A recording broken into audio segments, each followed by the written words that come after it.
tuning into our water issues seminar this morning.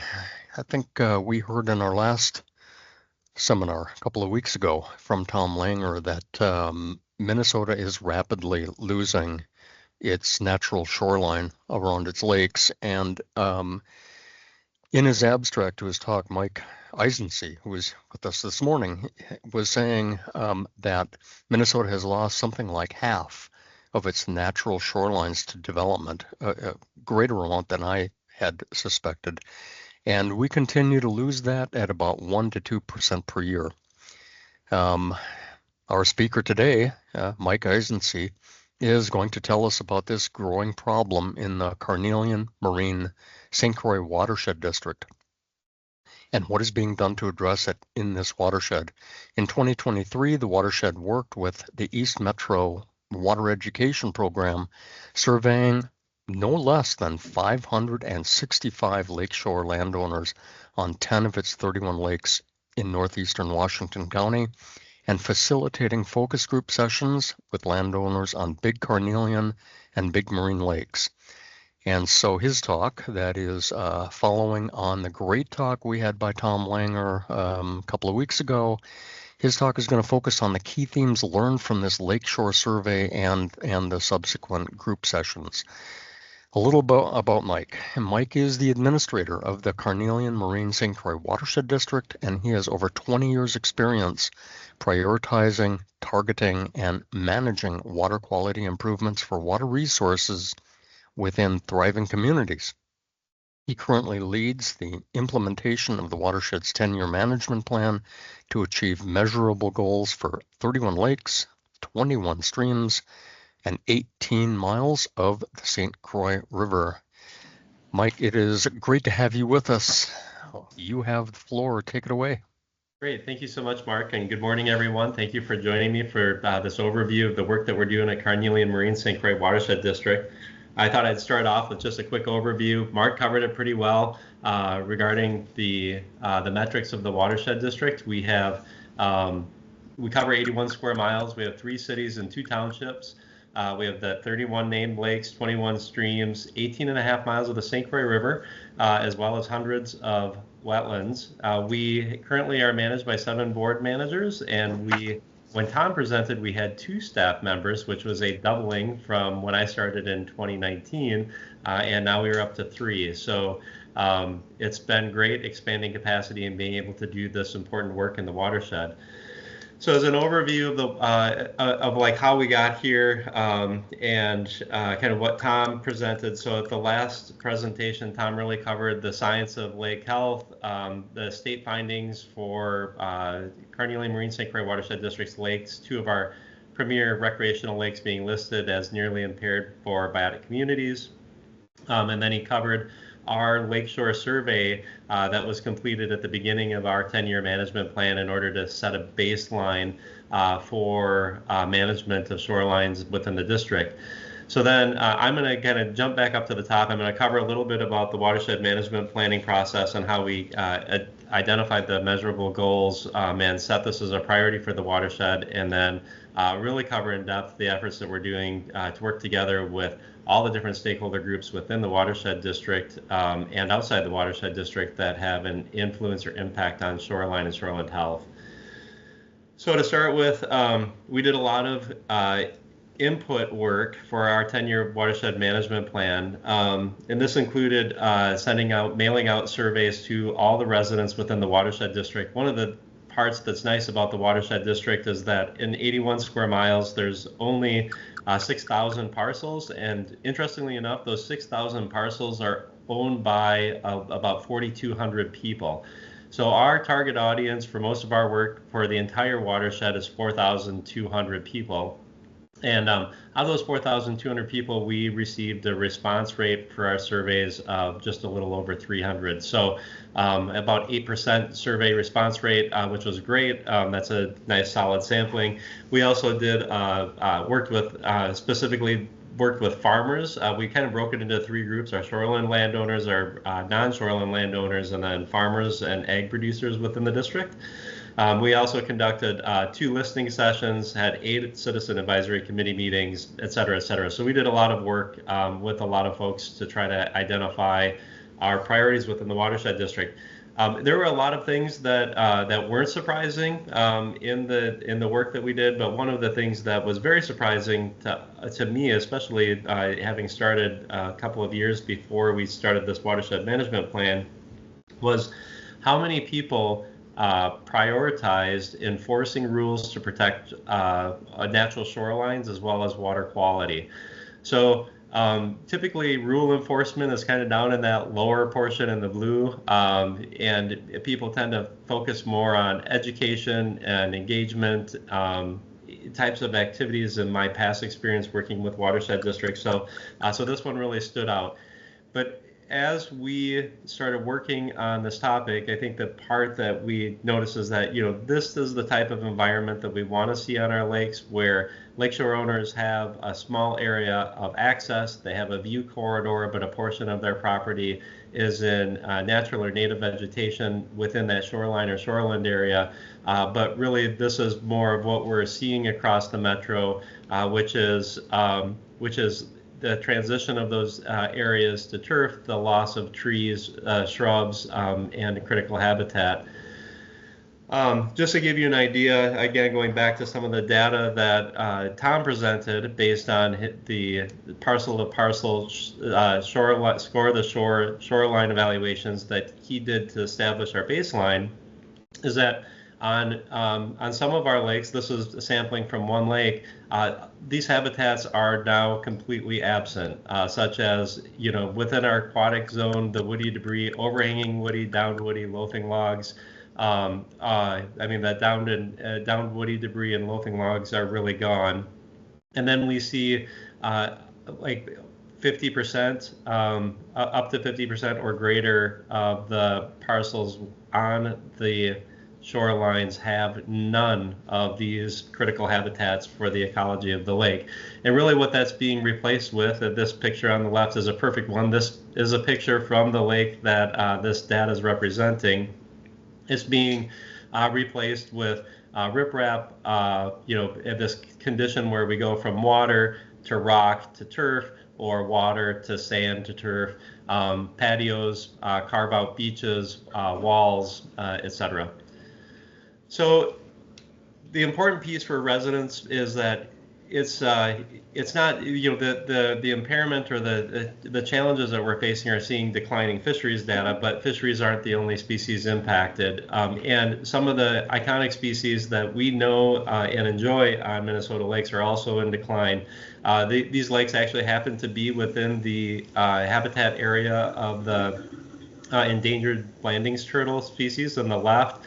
And, we talk a lot about the decline of monarchs. The woodpecker population, I think most ornithologists would agree, is rebounding because of the ash issues that we're having across the state. But I'd say that the one item that really impacts landowners that they love are loons, right? And I think any landowner would tell you that it's priceless to hear the loon call in the evenings on the lake. And so we try to focus on those species. So in order to understanding that we had a lot of work to do, we knew that we needed to do a better job of research on with our key stakeholders, for primarily landowners. So after the watershed management plan was developed and Tom started developing the Score of the Shore shoreline protocol, and we started collecting that data on shorelines, concurrent with that, we worked with Angie Hong at East Metro Water Resource Education Program to put together a Lakeshore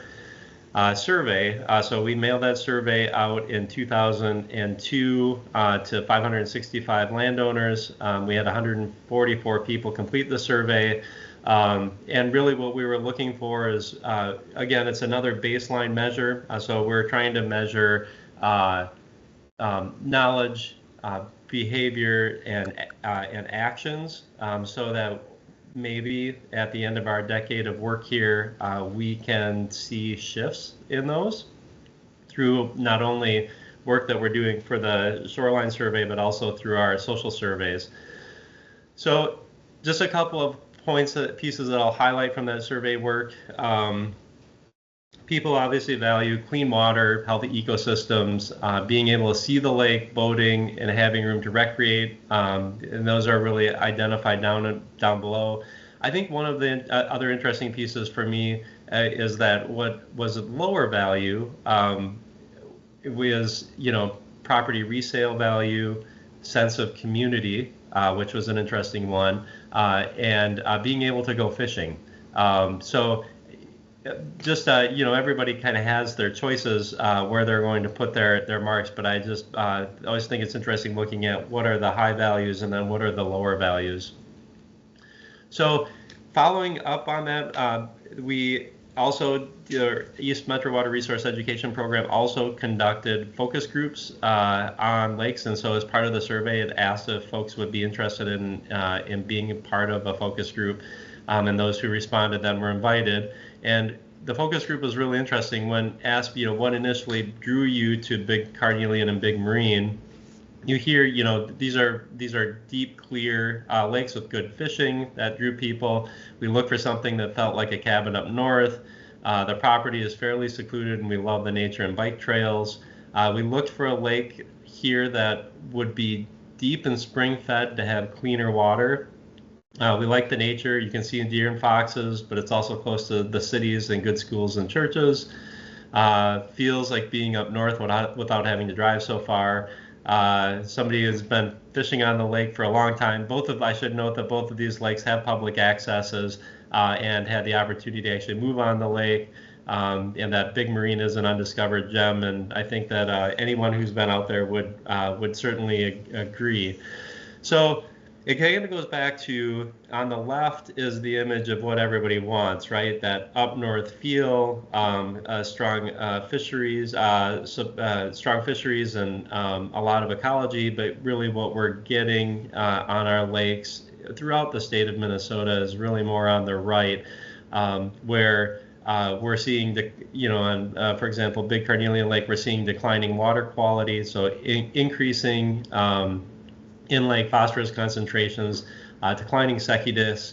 To note that I doubt that Big Carnelian will ever be impaired as a lake through the Minnesota Pollution Control Agency, because it's still a really high quality lake, but as the watershed district, our goal is to not see these short-term, the 10-year or long-term declining trends in quality or in habitat. So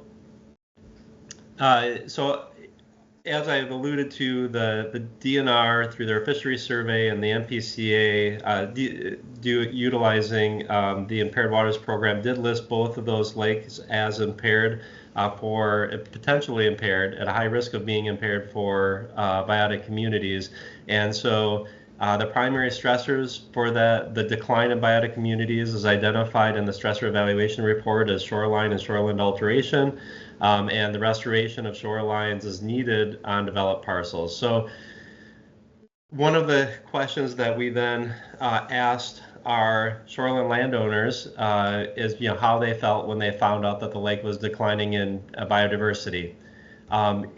Interestingly enough, they weren't surprised. They've seen it happening over the years. They've noticed that the fish aren't as many as they used to be, and they're smaller and they don't look as healthy.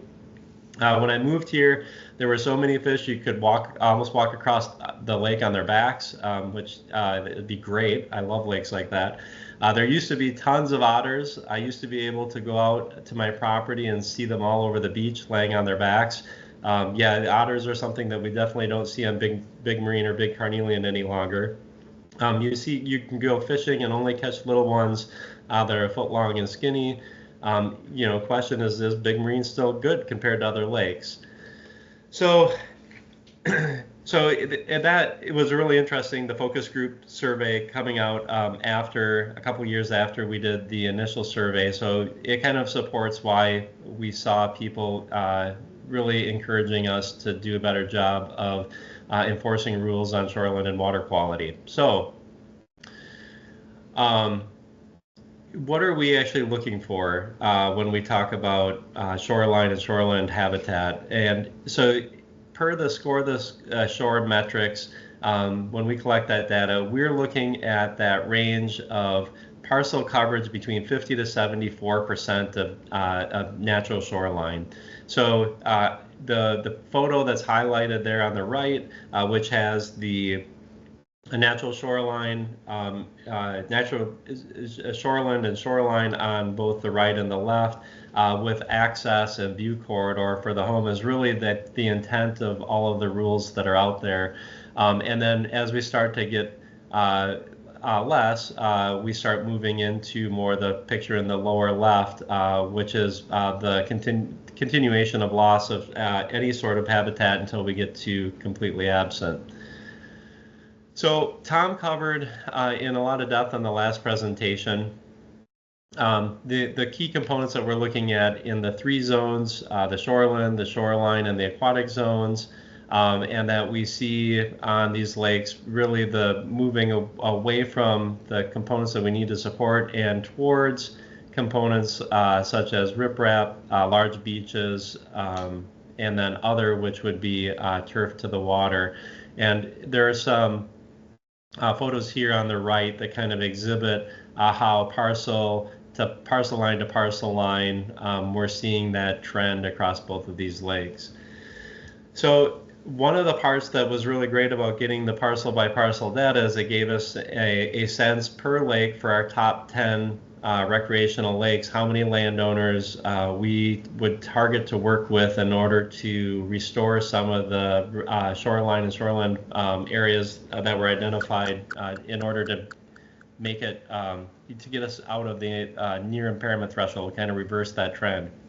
So you can see maybe some pieces to pull out here is that for our shoreline vegetation, which is always an area where the watershed district regulates, as well as where we have a lot of success working with landowners on Big Carnelian Lake. We could use 117 landowners to implement more trees and shrubs, and 91 to implement more ground cover. There is approximately just short of 200 parcels total on Big Carnelian Lake. But we know, as we kind of go through and tally up these numbers over the next decade, if we were to achieve our watershed district goals, we would be, for shoreline vegetation, we really want to work actively with these 350 landowners in order to make changes on their property. So this kind of gives you a sense of the scale that we're working at. So how are we going to get there? We have a couple of tools in the toolbox. The first one that we're really lucky to have East Metro Water Resource Education Program, which is a shared metropolitan education program, as well as Tom and I, who both enjoy doing education as much as we can fit it into all of our other tasks. And so that's a big piece. And then we're really looking at rules and regulations. The Watershed District from 2010 has very stringent rules. As a matter of fact, for shoreline development, our rule is that riprap is prohibited unless it's demonstrated that bioengineering is infeasible. We've only found a few instances, and they're primarily on Big Marine Lake at this point, where bioengineering has been infeasible. We also require stormwater management for any newer redevelopment within the 1,000 feet of a water resource. So we get a lot of stormwater management that's implemented within that shoreline zone. So beyond rules and regulations, permitting enforcement is another topic. So there's one piece, there's a part of having rules, but then there's another part of making sure that we're stopping unpermitted work and we're getting permits issued in a timely manner, and that we're enforcing when work is completed without permits, and then partners in collaboration. And this partners in collaboration part is really important. So as you can see on the right, if you're talking about activities in the shoreland, your regulatory authorities are the watershed, the county, and either the city or township, depending on where it's located.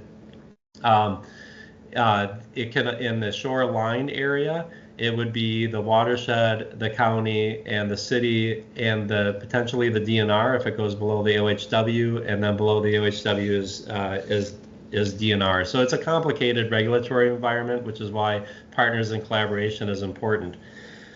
So our starting point was to take a look at who are our shoreline and shoreline property owner property stakeholders. Who are the folks within the watershed district that we need to be partnering with? And here's our list. We have landowners, and then there's communities of landowners that are bound together by, some of them are private road associations, some of them are just have strong neighborhood groups, some lakes have lake associations, not many.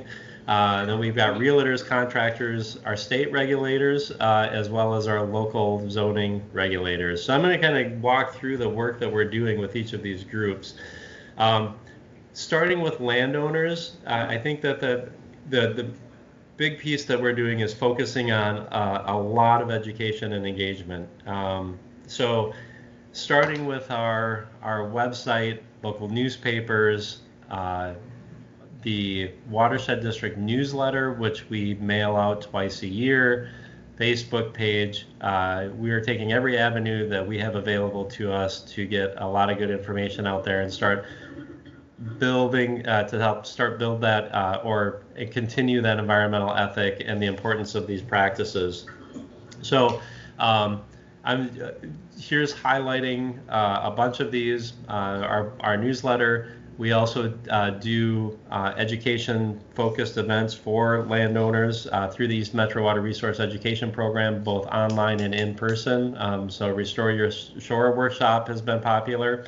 We've also utilized the big wave of pollinator-friendly plantings and pollinator habitat as a way to work with shoreline and shoreline landowners by focusing on those critical habitat areas of their property, trying to stack benefits. Targeted mailings. So in the lower left corner is a good example of one that went out last year. So if there's a topic, like right now, the topic is ice heaving.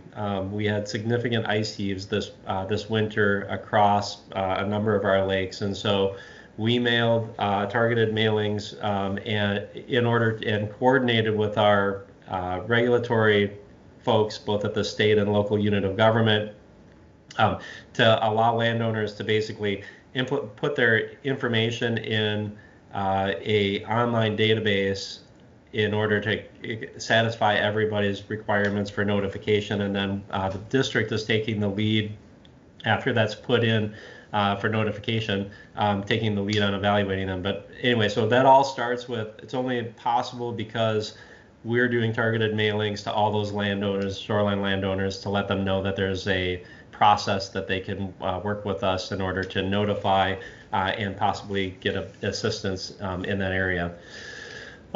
Again, lots of articles online, and then this is an interesting one. So this picture in the lower right is a local road association on Big Carnelian Lake.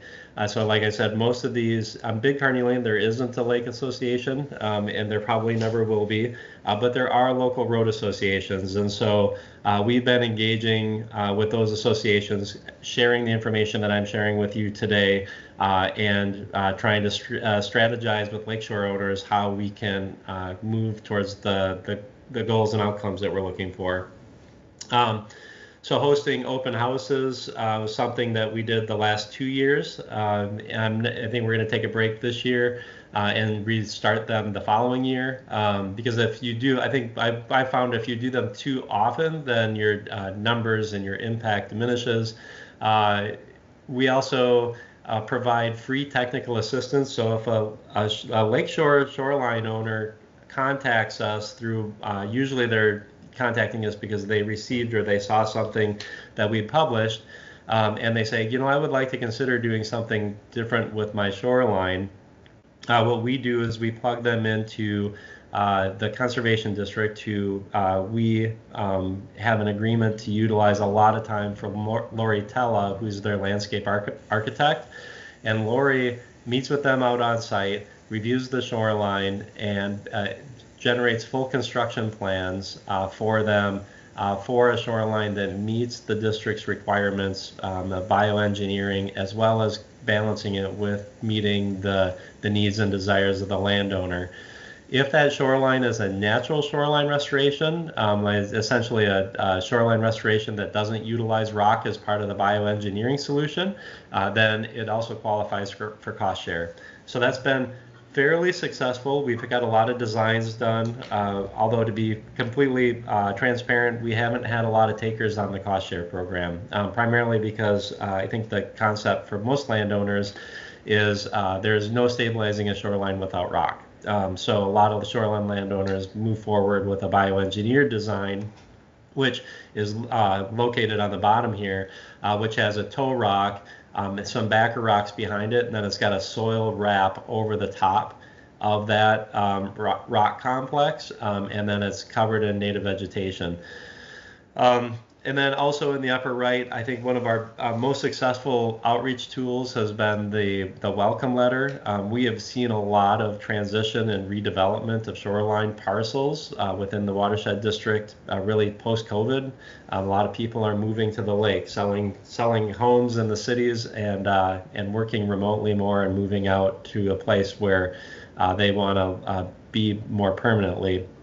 And so every 6 months, we run a query of the updated parcel data from Washington County and identify parcels, shoreline and shoreline parcels that have transitioned ownership, generate a mailing list, and then we mail out this welcome letter. And really what the welcome letter says is it has a lot of great information that you wouldn't know about recreating in the watershed district. So it gives you some great hints on things to do and places to go. And then it also highlights that we provide this technical assistance and cost share. And then on the very back, it's like, oh yes, and there's a lot of rules. So if you're going to start, or if you're planning a new project, please contact us early and we'll help you navigate the rules for in order to make your project happen.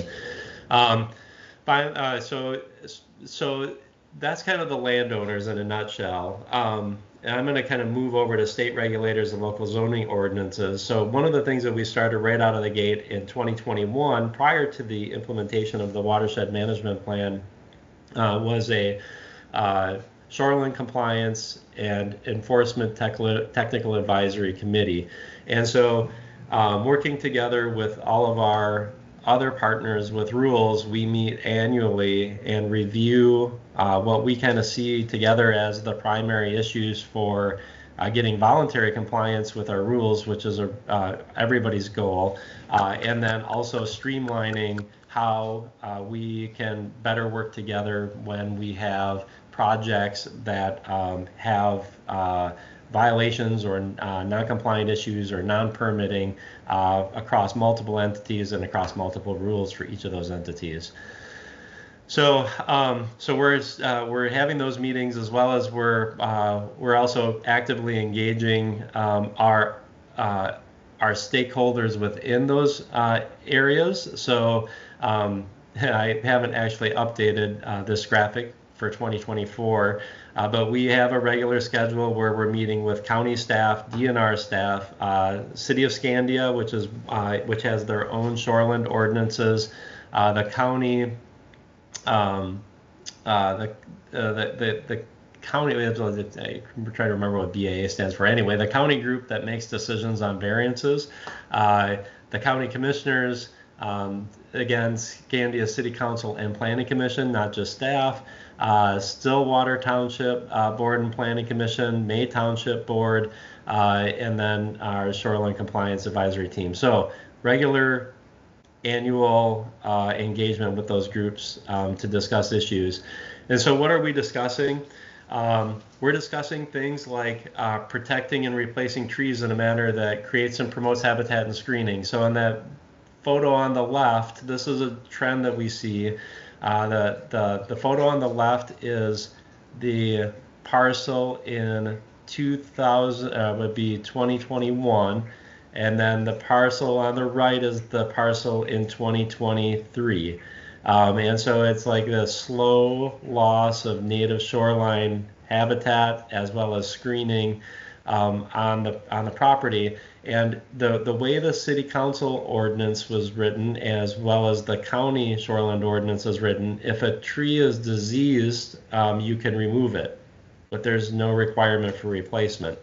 So one of the things we've been working on, the city of Scandia has passed it, and I believe the city of, or the Washington County is working on revising their current ordinances is simply a one-to-one replacement within that shore impact zone. So from between the front of the building to your shoreline, if you remove a tree, it simply has to be replaced. Will at least stop the loss of the screening on the lakes. We're always seems like we're finding loopholes in ordinances all the time that are counter to the intent of the shoreline requirements. And so we're always working with other folks to close those. And then restoration is a big one. So once a violation like the one on the right occurs, working with a partnership of all the entities here, which this one's DNR, Washington County, as well as the Watershed District, on agreeing on the corrective actions and basically moving those corrective actions forward collaboratively instead of having the landowner work with 3 separate entities. So the driver for all of this was that back in 2022, out of our 49 permits that we issued, we had 14 of them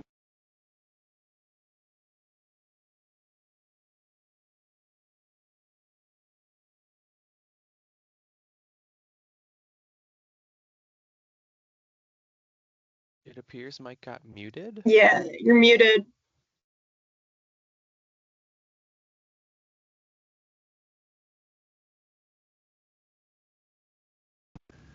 Oh, that's funny. Okay, I'm back. Everybody hear me now? Yes. Great. Okay. So basically looking back to 2022, out of our 49 permits, we had 14 of those were shoreline permits. Out of those 14 permits, 11 of those were after the fact. In other words, work was occurring on the property without a permit. The photo on the right is exactly what it looks like. It is an end loader carving out a beach on the shoreline of Big Carnelian Lake. That was one of the 11. So you can imagine the amount of staff time that takes to deal with those. So that was really our primary motivator, was to figure out a better way to address these. And I should actually note beforehand that Tom went out on this site, notified the contractor that they needed at least 3 permits for the work that they were doing because they were below the ordinary high water level. So they needed a DNR permit, a watershed permit, and a city permit, and advised them to stop work. And the contractor pushed him and said, "Do you have the authorization to make me stop work?" And Tom said no, but he's like, "But the DNR does, and they'll come out and issue a stop work order." Well, the contractor just decided that he was just going to finish the project. So he finished grading it, and then he built a retaining wall before the DNR got out there 3 days later. So it became that was our kind of our initial one that, okay, we need to do a better job of using all of our authorities in a more coordinated manner. And so out of that came a notice of violation and cease and desist request, which was approved by the DNR and Washington County and the city of Scandia. So now when these occur, we basically issue this letter that's been reviewed and approved by all the agencies and to the landowner with a summary of the violations that are check boxes, and then we send the photos of the property and the copy of the notice of violation and cease and desist request to our partners and start that process right away as a coordination. This has been very effective. Having a written document that has authorization from the DNR has been a very effective way for us to get that work stopped. And why this is important is that where that end loader is located, that shoreline has been under a restoration order since 2022. At the end of 2024, right before winter set in, they finally removed the retaining wall. And hopefully this spring they'll follow through with their current timeline and get the shoreline restoration done. So that's in contrast to if you're able to stop the work and the project is a quarter of the way done, the restoration work tends to occur within 4 to 8 weeks, because the landowners want to get it done, and they don't want their half completed shoreline project sitting open while they work through years of stalling tactics, which is really what they are, which is why that takes so long. Because I just want to emphasize, we want voluntary compliance with our landowners when it comes to these projects. Again, when we do stop work, we're out there within 72 hours with Lori, the landscape architect, talking to the landowner about what they want to complete, getting that expedited after the fact permitting in place, getting them a full plan set based on what they want and what's allowable for all of the local units of government, and hopefully getting that project done for them.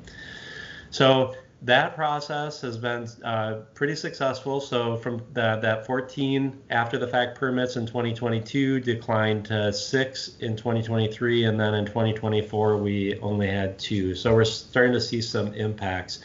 Other pieces that we're doing out with local zoning specifically is in the upper left corner. That is our annual collaborative workshop on the water that we do for local elected officials.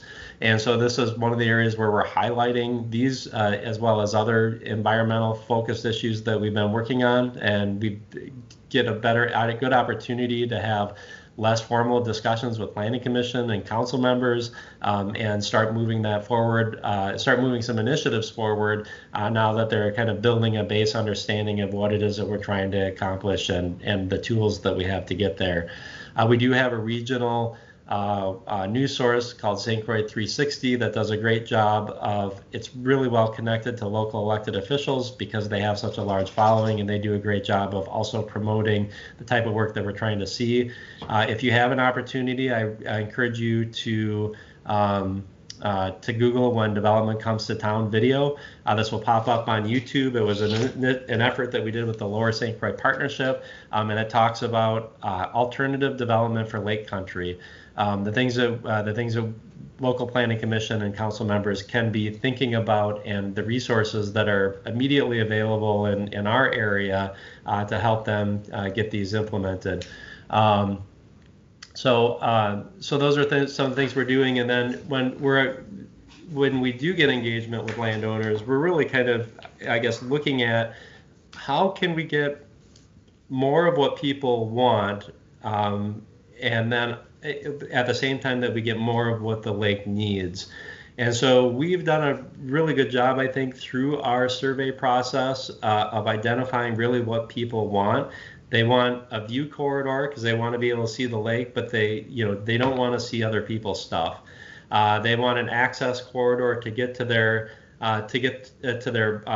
dock and an area to access the water between their home and their lake. They want an area to recreate between the home and the lake. They want structure safety, so they do want a setback from trees to limit damage to homes. They want natural habitat corridors. In other words, people really want is that up north feeling. So wherever we can establish natural habitat to help that is a big deal. And then again, going that view corridor and the structure screening, the screening is an important piece in order to keep that up north feel. So I'm going to kind of shift into the next group, which is realtors. These are, we actually have a lot, as I noted, we've had a lot of transition, and it's really interesting to read the descriptions, right? So here's one: with over 100 feet of stunning shoreline, you'll have ample space to create a haven where summer memories can be made. You can build your dream home, and this is a once-in-a-lifetime opportunity to build your dream. And up in the upper left, this is the lot. So from the road to the left here is all wetland. There's also what you can't see in this photo. There's actually wooded wetland that skirts the very left side of the road, and then there is another house right here. So, selling, once a landowner pays this, this lot's probably listed for $750,000. Once a landowner pays $750,000, they're willing to fight for whatever it takes in order to develop that lot that they've made that decision to pull the trigger on.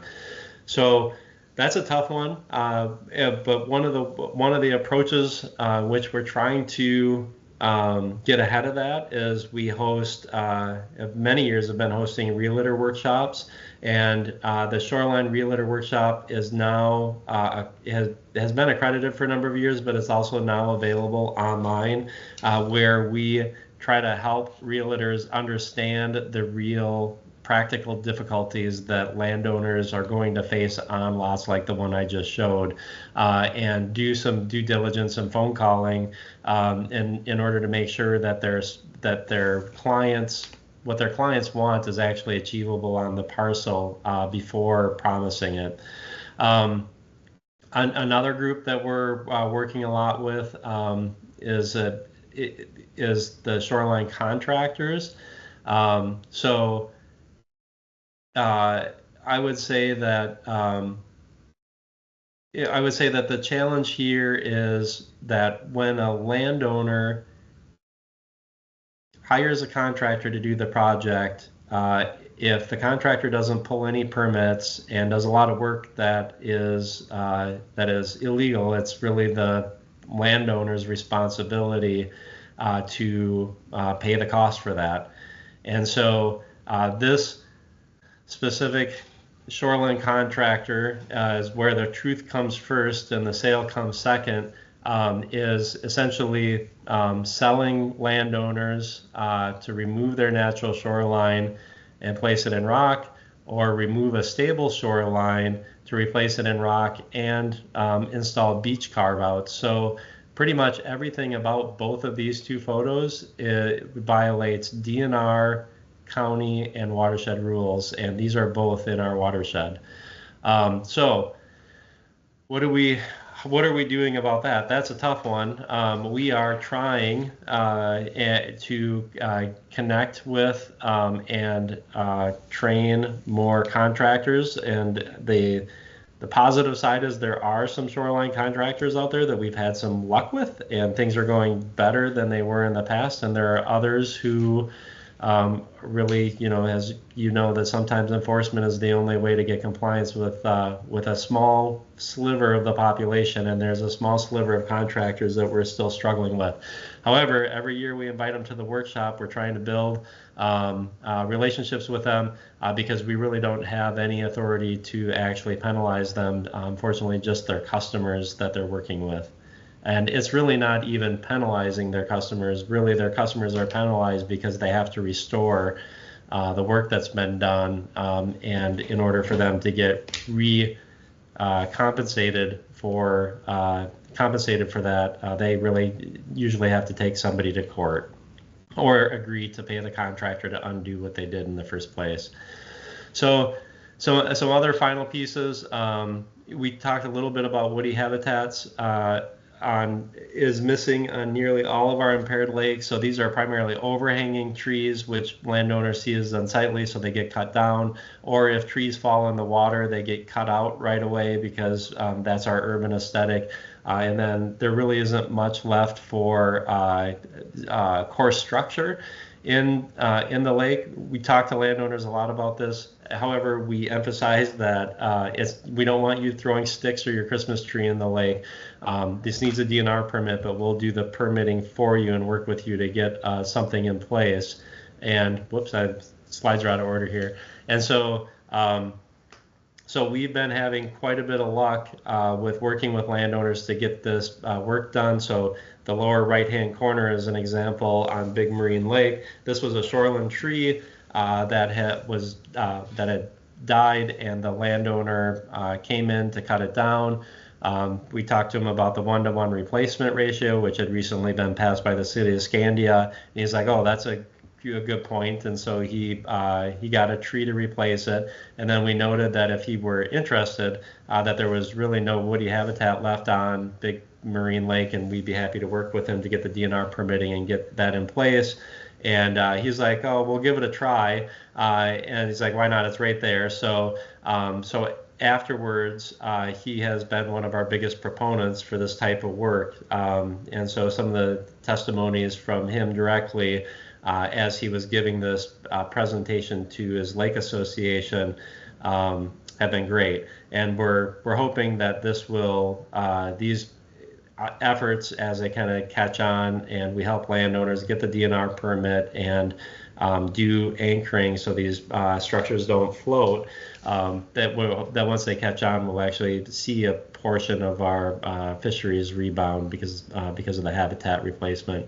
So probably the big question is this working? And that's really what we want to know too. So as I alluded to, in 2022, we collected a lot of baseline data. We are repeating the shoreline parcel data monitoring again in 2025, so this year. And then we'll do it again in 2029. So get our 7-year sample of what's changing out there. We are also going to be repeating the shoreline landowner survey and focus groups this year and in 2029. And then I should also note that DNR is really interested in the work that we're doing and is also going to be concurrently reconducting the fish IBIs within these time frames. So we'll be able to start to get maybe a sense of, is this actually having an impact on the potential of impairment for these lakes? And so I think with that, I'll open it up for any questions or discussion.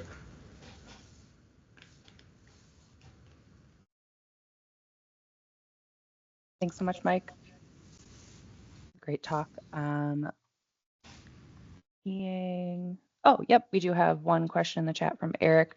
I've seen more people buy and or hire out Lakeshore weed removal services. Is this something you see in your watershed, and can it be an issue? Yeah, that's a good one. So yes, there are the dive guys, I think, is the company that we see the most around our area. I think what we've seen, we haven't seen a lot of macrophyte removal without DNR permits. So it seems that one, like aquatic vegetation removal, from our experience and on our lakes, hasn't been an issue. I would preface that by saying, though, as you can see in this photo at the very end, that we actually have pretty coarse lake sand and cobble lake bottoms within the district.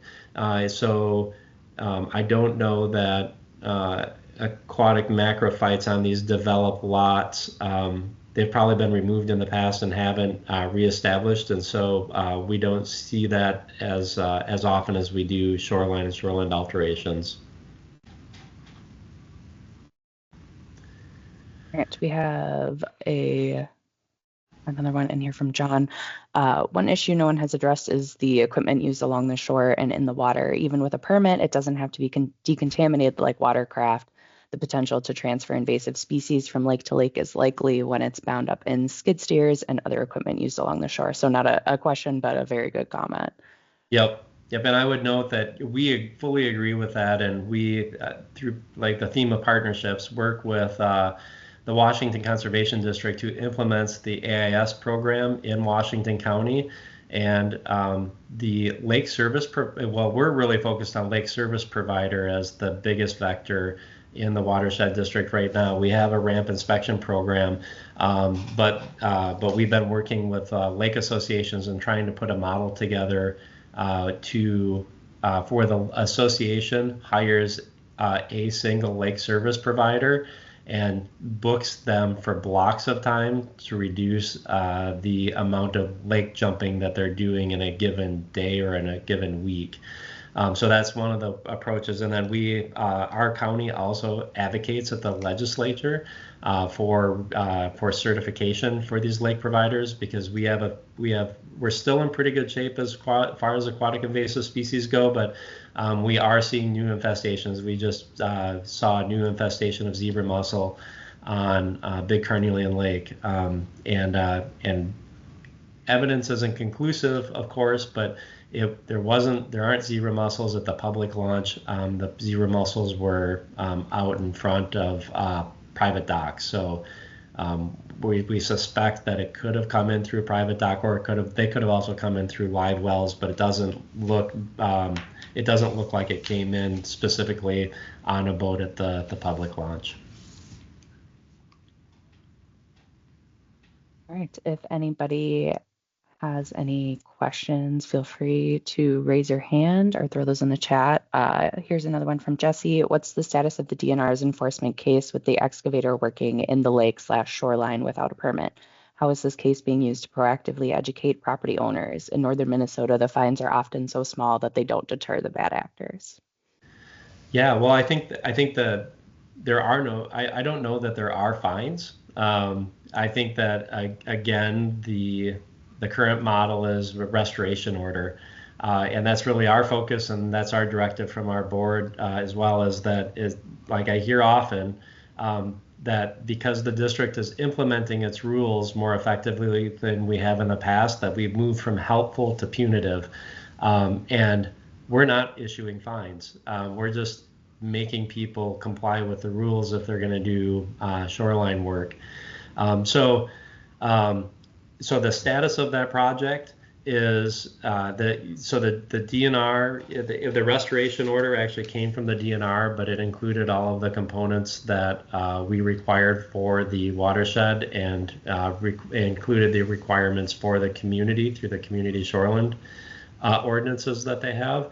And as I stated before, they've removed the wall at year 2, and are under an order to complete the work by June of 2025. And so hopefully this spring we'll see the regrading and planting of the area. And that includes both shoreline and upland plantings, as well as trees and shrubs. But it's been a long road to get here.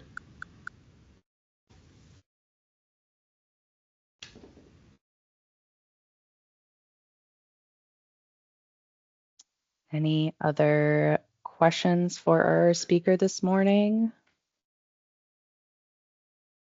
Well, I have one for you, Mike. If we're waiting for anyone else to put one in the chat, I'm kind of curious on kind of a unrelated issue. I know that a lot of property owners around lakes like this have their private septic systems in place. I'm kind of assuming most of them are not on public sewer systems, and I'm kind of wondering what you see in terms of failing septic systems around lakes, and how that is related to these lakeshore restoration projects, or is it something that you get focused on at all? Yeah, it's a great question. So in Washington County, Public Health and Environment regulates septics in the county, and the primary driver for septic system replacement is their point of sale requirement that the septic be tested. And because we're seeing so much redevelopment of the shorelines, or new development of the shoreline area over the last decade, and really accelerating in the last 5 years, I haven't found any septics that we haven't discovered any septics that are imminent health threat, right, where you can actually see that it's failing into the lake, primarily because every time the property transitions, it gets tested and typically replaced as part of that. So Washington County is doing a great job on that, and they also implemented a project that they received state state grant funding to do an evaluation of high-risk septics throughout the county. And so they also have a list of high-risk septics, in other words, septics that haven't been inspected over a long period of time or within proximity of water resources. Although I'm not quite sure what they're doing with that data, but I know that they're aware of where they're potentially located.